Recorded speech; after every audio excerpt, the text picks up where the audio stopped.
கேரள மாநிலம் வயநாடு மாவட்டத்தில் உள்ள சூரல்மலை, முண்டக்கை, மேப்பாடி உள்ளிட்ட கிராமங்களில் கடந்த 30ஆம் தேதி அதிகாலையில் நிலச்சரிவு ஏற்பட்டது. இது தொடர்பான முதல் தகவலை கொடுத்த பெண் பரிதாபமாக உயிரிழந்துள்ளார்.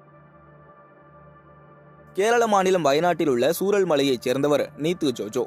இவர் வயநாட்டில் உள்ள தனியார் மருத்துவமனையில் பணியாற்றி வந்துள்ளார். கடந்த ஜூலை 30ஆம் தேதி அன்று இரவு அந்த பகுதியில் நிலச்சரிவு ஏற்பட்டு அவர் வீட்டிற்குள் தண்ணீர் புகுந்துள்ளது. அவரது வீடு மட்டுமல்லாது அப்பகுதியில் இருந்த மற்ற 6 வீடுகளுக்கும் தண்ணீர் புகுந்துள்ளது. ஆகவே அனைவரும் ஒப்பீடளவில் சிறிது பாதுகாப்பாக இருக்கும் நீத்துவின் வீட்டில் தஞ்சம் புகுந்துள்ளனர். தாங்கள் தப்புவதற்கு வேறு வழி இல்லை என அறிந்த நீத்து தான் பணிபுரியும் வயநாடு மருத்துவ அறிவியல் நிறுவனத்திற்கு போன் செய்து தங்களுக்கு உதவி வேண்டுமென கேட்டுள்ளார். அந்த அழைப்பில் அவர் கூறியதாவது: சூரல்மாலாவில் நிலச்சரிவு ஏற்பட்டுள்ளது. நான் இங்குள்ள பள்ளிக்கு பின்னால் வசிக்கிறேன். நிலச்சரிவில் அடித்து செல்லப்பட்ட கார்கள் உள்ளிட்ட குப்பைகளால் சூழப்பட்ட தண்ணீர் எங்கள் வீட்டிற்குள் புகுந்து விட்டது. என் வீடு மட்டுமல்ல, இங்குள்ள 5-6 குடும்பங்களின் வீடுகளும் நீரில் மூழ்கிவிட்டன. ஆகவே அவர்கள் அனைவரும் என் வீட்டில் இருக்கிறார்கள். ஆனால் இங்கு நிலைமை மோசமாகி கொண்டே இருக்கிறது.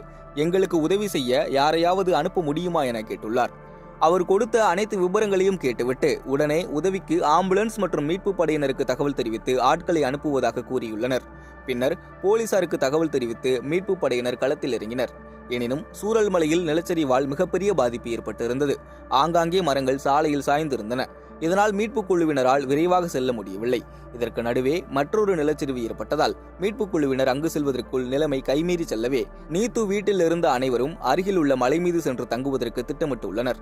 இந்நிலையில் அதிகாலை 4 மணிக்கு 2வது நிலச்சரிவு ஏற்பட்டுள்ளது. இதில் அவர்களுடைய வீட்டின் ஒரு பகுதி மண்ணில் புதைந்துள்ளது. இதில் சிக்கி நீத்து பரிதாபமாக உயிரிழந்தார்.